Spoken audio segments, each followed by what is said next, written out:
Hi, Scope readers. I'm Lauren Tarshis, and I'm so happy that I get to be with you today to talk to you about my latest story, From Fear to Hope. It's the story of a dreaded virus that once gripped America, polio. During the first half of the 1900s, this terrible disease affected millions of people across the country. Restaurants, stores, movie theaters, and swimming pools closed. Schools shut down and kids had to learn remotely. People wore masks to protect themselves. Sound familiar? As you can see, there are a lot of similarities between the polio outbreaks and what we're facing today with COVID-19. And that's why I wanted to share this story with you all, so you would see that our country has gotten through a difficult time like this before, and we can do it again.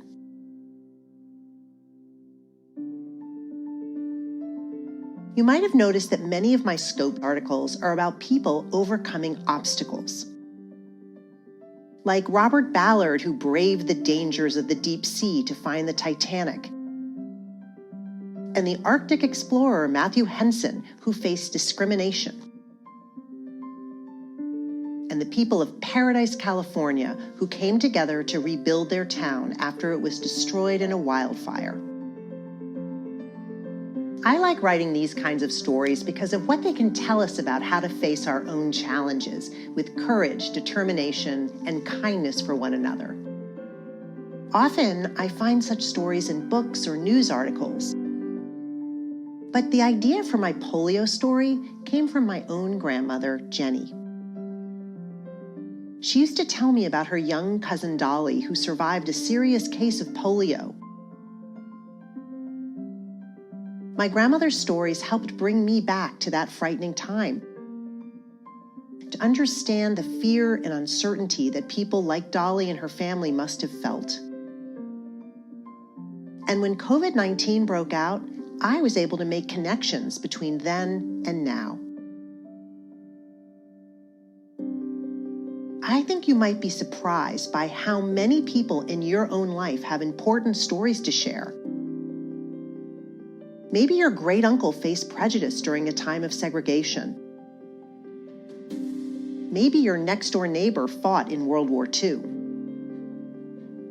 Maybe your town's librarian moved to America from another country. I encourage you to ask these people if you can interview them about their experiences, and then who better to help them share their stories than you? You can then write your own articles about resilience and hope. Here are a few tips to keep in mind when you're working on these kinds of stories. Ask the right questions.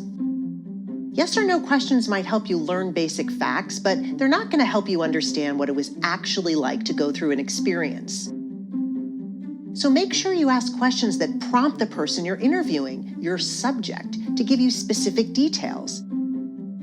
Here are a few ideas for questions to get you started. Can you tell me about an important moment in your life? What are some things you remember seeing and hearing at that time? Can you describe how you felt back then? Then you can ask them follow-up questions based on what they say. Record, record, record. You might think that you can easily take notes super quickly, but you don't want to be stuck later trying to decode something like this. So borrow a smartphone from a grown-up and ask your subject if you can record or even film your conversation. Then later, when you're writing, you'll be able to listen back and find details and quotations that you're going to be able to include in your article.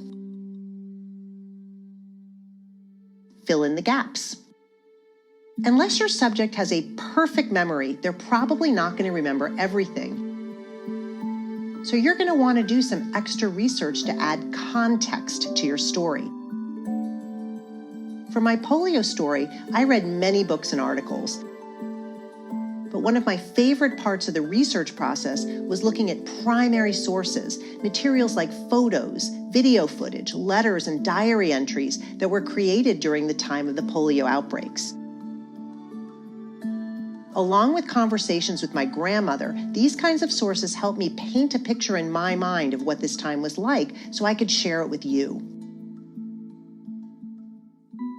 Make hard choices. So you've interviewed your subject and you've done your research. Now you're ready to write. But how do you fit everything you learned into one article? You can't.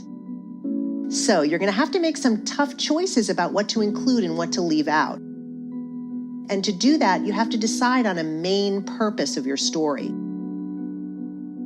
For example, in my story, I decided that my main purpose was going to be to try to help you find hope by comparing the polio outbreaks of the past with the COVID-19 pandemic today. So even though I learned a ton of fascinating details in my research, I only included the ones that really served that main purpose. Share your story. Once you've finished with your article, it's time to share it with your family, friends, and teachers.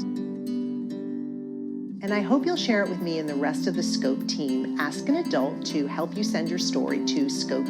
We can't wait to read all of the fascinating stories that you uncover.